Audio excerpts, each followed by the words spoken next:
Et me revoilà de retour. Hier, j'ai pas fait de vidéo parce qu'il y avait trop de vent et ça n'a pas été bon pour la bande son.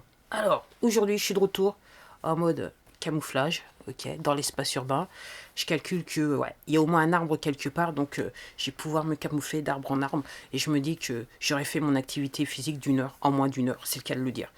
Bon, j'ai essayé d'être sérieuse, mais vous avez compris que je prends un petit peu pas mal les choses en mode dérision. Enfin, ouais, c'est le cas de le dire, hein.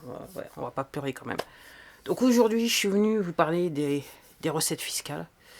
Et, euh, et il semblerait que la pyramide est un petit peu bancale. Un langage peu soutenu est en train de se casser la gueule. Pourtant, dans une pyramide, il y a trois angles. Il y a trois angles. Et c'est clair que au bas de la pyramide, il se passe des trucs là. C'est un petit peu la pyramide, elle vient un petit peu comme la tour de Pise, c'est le cas de le dire. Ouais, quand on a construit la tour de Pise, la personne qui l'a construite, elle n'a pas pris en compte certaines choses, certains phénomènes qui fait que elle est un petit peu penchée. Je crois que la pyramide, elle est un petit peu. Voilà, ok. Alors je parle de pyramide parce que clairement, c'est une pyramide. Je connais bien, je connais le terme aussi bien le sens figuré que littéral du terme. Euh, c'est vrai que cette pyramide, elle a été érigée grâce à des règles de loi qui s'appliquent au plus grand nombre. Je suis en bas, mais il se passe que. Je suis en bas, il se passe quelques trucs en ce moment. Bon, allez, les recettes fiscales. Les recettes fiscales. Ouais. Je regardais RMC. Et je regardais RMC sur YouTube et je peux vous jurer que j'ai jamais autant regardé ces organes de médias, enfin, ces stations, j'aurais jamais regardé autant les médias ces dernières semaines, parce que, honnêtement, jamais je les regarde. C'est le cas de dire, jamais je les regarde. Donc, moi, je suis venu vous parler des recettes fiscales. Et dans ma très simple vision des choses, en sachant que moi, je regarde qu'il y a de l'argent qui rentre, et puis il y a de l'argent qui sort. Mais là, je suis en train de penser qu'il y a beaucoup d'argent qui sort, il y a peu d'argent qui rentre. Et de toute façon, auparavant, il y avait de l'argent qui rentrait, mais de l'argent qui sortait. Mais il y avait des fonds qui, de toute façon, parce qu'il se passe des choses dans la pyramide qui faisaient que, de toute façon, ces fonds-là, ils existaient, mais ils rentraient jamais dans le système de la pyramide. Et que donc, il y a de l'argent qui sortait quelque part. Bah, bref, je vais pas vous perdre, mais que je vous ai perdu. Bref. Donc, ouais, je regardais ce matin les news. Alors, je vous rassure, quand je regarde, je vous dis, je regarde, en gros, je regarde les clips, les vidéos de 1 minute et des poussières, ou moins d'1 minute. Quand je me fais violence, je vais jusqu'à 3 minutes, mais autrement, je vais pas au-delà de ça. Donc, autant vous dire que l'allocution du président de la République, je me suis dit, bon, je vais attendre, je vais pas me prendre la tête, je vais attendre que, voilà, les résumés de 1 minute sur YouTube. Et comme ça, je saurai en gros ce qui se passe. Donc, ouais. Donc, euh, ce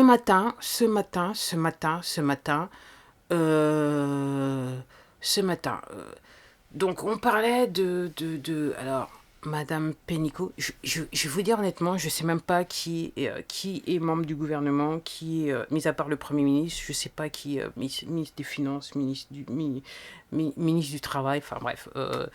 Et j'ai appris réellement qui était la porte-parole, j'ai été surprise du gouvernement, j'ai été surprise, voilà où j'en suis. Donc, les recettes fiscales, donc, pour moi, il y a beaucoup qui sortent, il y en a peu qui rentrent.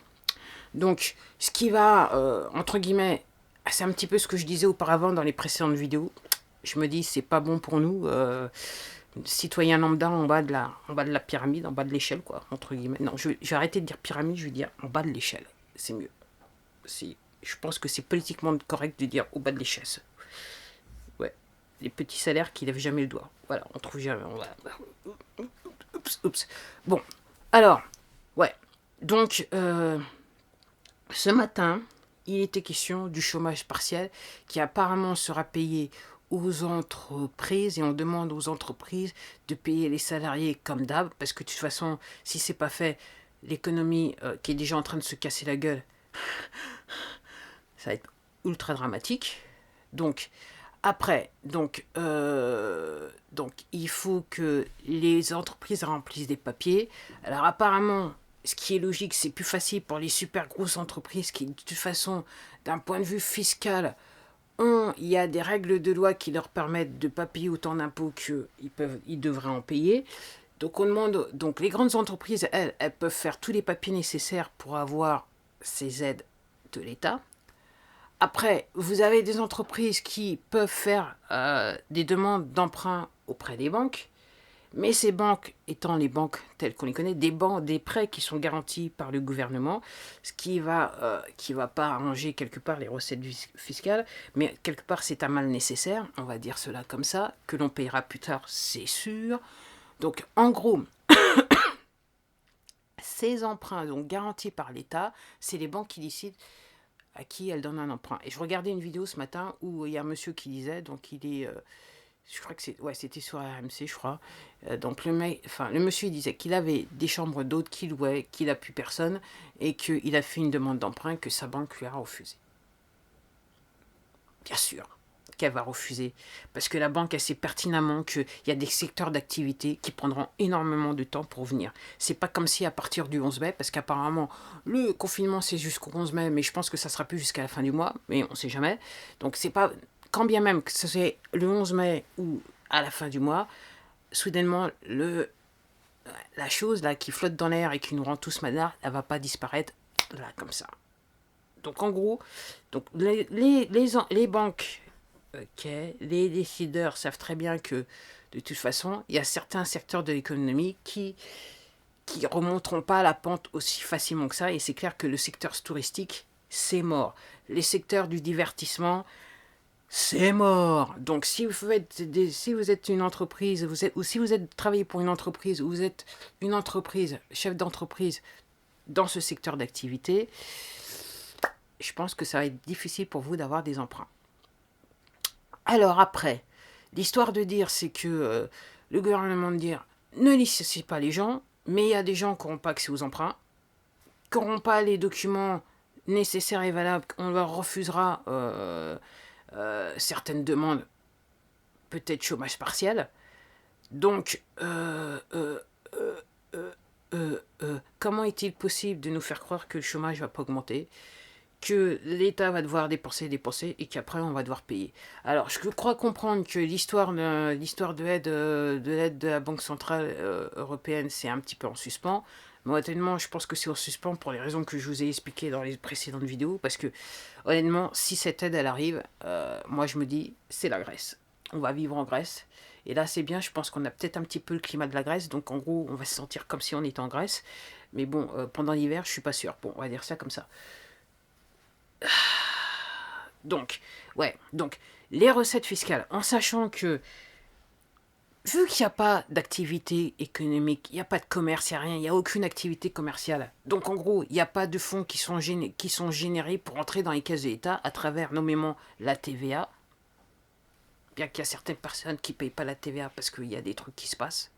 Ok. Il y a des gens qui, parce qu'ils n'ont pas généré de chiffre d'affaires, entre guillemets, il n'y aura pas d'imposition.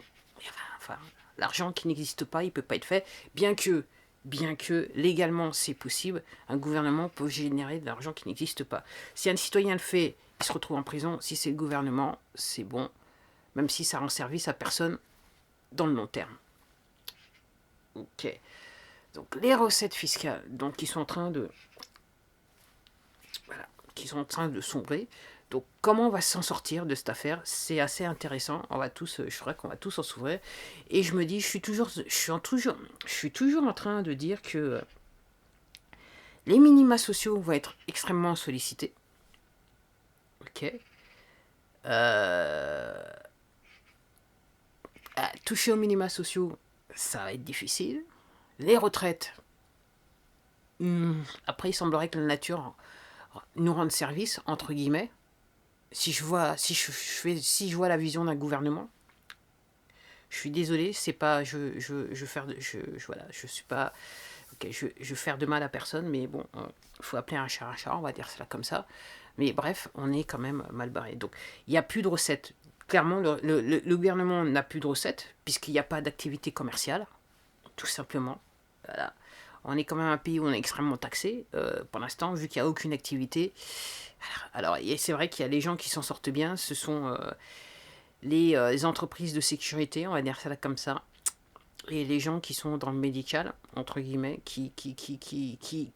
entre guillemets, fournissent des équipements médicaux en tout genre, pas seulement les médicaments. Bon, je vais pas aborder le sujet, vous savez tout ce qu'il en est. Donc oui, je dirais que quelque part, bon, on est mal barré. Et moi je me dis, et moi je dis, bon, après, comment peut-on convaincre le citoyen lambda que à partir du 12 mai, ça sera bien, que à partir du jour où on a décidé que le confinement, c'est pas nécessaire, après 2 mois, comme je vous dis, si vous faites quelque chose pendant 30 jours, après, ça devient une habitude, c'est dans votre routine, mentalement, vous vous posez plus de questions, vous avez l'habitude. Ça fait, alors officiellement, quasiment, si on sort du confinement, ça sera au moins 2 mois qu'on aura conditionné les gens à dire faites attention, vous allez vous faire infecter, vous allez infecter des gens. Alors je dis officiellement parce que, comme je l'ai dit, moi par rapport à ma activité, c'est ce que je constatais, c'est qu'à partir de février, il s'est passé des trucs sur mon activité. Mes ventes ont chuté parce que les gens avaient peur d'acheter. Clairement, les gens faisaient la relation pour moi. Pour moi, les gens faisaient la relation entre le fait que il y avait de la marchandise qui venait de Chine et peut-être qu'elle était contaminée et les gens commençaient déjà à faire des rapprochements comme ça. Donc une fois que l'affaire elle sera sortie, elle sera terminée, vous n'allez pas convaincre les gens comme l'histoire de Tchernobyl pour ceux qui étaient... moi j'étais jeune dans l'affaire de Tchernobyl, donc en gros du jour au lendemain il y avait des gens à la télé qui nous disaient bon c'est bon du genre... l'histoire du Tchernobyl, là, ça s'arrête aux frontières. Donc c'est bon, il n'y a, a rien à craindre. Vous vous souvenez l'histoire du tsunami au Japon, quelques mois plus tard, il y avait aux États-Unis, on voyait sur des plages des articles, des objets qui venaient du Japon, qui avaient été en fait emportés par les courants, par le tsunami, et envoyés un petit peu partout dans le monde. Donc ouais, effectivement. Donc après 2 mois d'habitude où on dit des gens, bougez pas, sortez pas, faites attention à tout ce que vous faites. Ok.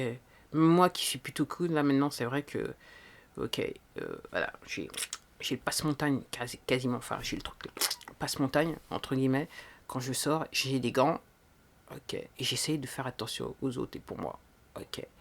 Donc, ouais, comment, voilà. Alors, l'activité économique, elle n'est pas prête de reprendre, elle reprendra probablement très lentement, il ne faut pas se leurrer, parce que les gens vont continuer à avoir peur une fois que officiellement le confinement est terminé. Et moi, quand je vois les commentaires sur les vidéos YouTube, là, quand je regarde des trucs du genre sur les médias, là, des vidéos de chaînes d'information, là, je vois les commentaires, les gens réellement, ils ne sont pas dupes. Ok. Ils savent que, voilà. Alors, on leur dit pas tout, ok, qu'on leur raconte tout et n'importe quoi, que l'affaire n'est pas à gérer aussi bien que ça. Donc comment on peut espérer que les gens reprennent confiance, ok. Il y a des secteurs de l'activité de l'économie qui sont morts parce que tout est fermé et qui auront extrêmement du mal à reprendre parce que tout simplement les gens ils n'auront plus d'argent pour dépenser dans ces secteurs d'activité. Donc en gros, moi je dis qu'il y aura plus de chômage. Alors l'histoire du chômage partiel, moi je dis qu'il y a des gens qui sont au chômage partiel qui vont se retrouver au chômage tout court parce que les entreprises n'auront pas accès aux prêts, n'auront pas accès aux aides parce qu'il y aura toujours des exceptions à la règle. Alors les exceptions effectivement à la règle, elles ne s'appliquent pas au plus grand nombre, clairement. Alors là maintenant, recette de l'État, donc en gros, je me souviens que juste avant, il y a quelques semaines, j'ai vu une vidéo où il y avait une personne qui parlait de nationalisation, mais là, je crois comprendre que là maintenant, c'est plus trop une nationalisation, mais une entrée dans le capital de certaines entreprises de la part de l'État, parce qu'entre guillemets, ça va faire trop. Ok, ça va être intéressant. Quelle sera la décision du ministère de l'économie à ce sujet, ok, ou quelles seront les recommandations faites au président de la République. Ça va être intéressant sur ce sujet. Bref. Les recettes fiscales, c'est pas bien. C'est pas très bon pour nous, c'est pas très bon. Et je me dis qu'effectivement, à long terme, il y aura des... Comment peut-on récupérer l'argent, réinjecter dans l'économie de l'argent qui n'existait pas, mis à part faire travailler la planche à billets. Et comme je vous dis, le plus vous faites travailler la planche à billets, plus vous, entre guillemets, diminuez le pouvoir d'achat des Français. Et, entre guillemets, la planche à billets qui est en fait la Banque Centrale Européenne, entre guillemets, c'est un petit peu le baiser de la mort parce que si on prend l'argent que la BCE nous envoie, entre guillemets, il y aura des demandes qui seront faites derrière et qui seront proches de ce qu'ont vécu les Grecs il y a quelques années de ça, j'en suis sûr. Donc voilà pour moi, donc aujourd'hui en mode camouflage, j'allais sortir le bob. J'ai même une casquette et le bob, mais c'était pas la même couleur. Et je me dis que, ouais, comme je suis là, voilà, que je suis en train de penser, je suis en milieu urbain, je me dis, le mieux, c'est que... ok. Quoique le gris, ça aurait été mieux pour le béton. Mais je me dis que c'est mieux pas, ouais, d'essayer de courir, de me cacher derrière chaque arbre. On va dire ça comme ça. Bon, allez, c'est tout pour moi. Ok. Faut prendre les choses avec le sourire, même si c'est difficile, même si c'est très difficile. Je pense à tous ces gens qui se disent, mais comment je vais faire pour mettre de la nourriture sur ma table? Parce qu'à la fin de l'histoire, c'est aussi simple que ça. Il faut gagner de l'argent pour pouvoir se nourrir, ok, et pour pouvoir rester en bonne santé, il faut pouvoir se nourrir. Donc si vous mangez plus, vous allez débloquer votre système immunitaire, entre guillemets, il est un petit peu sombrer, et avec cette chose là qui est dans l'air, ok, et qu'on arrive à se passer apparemment assez facilement.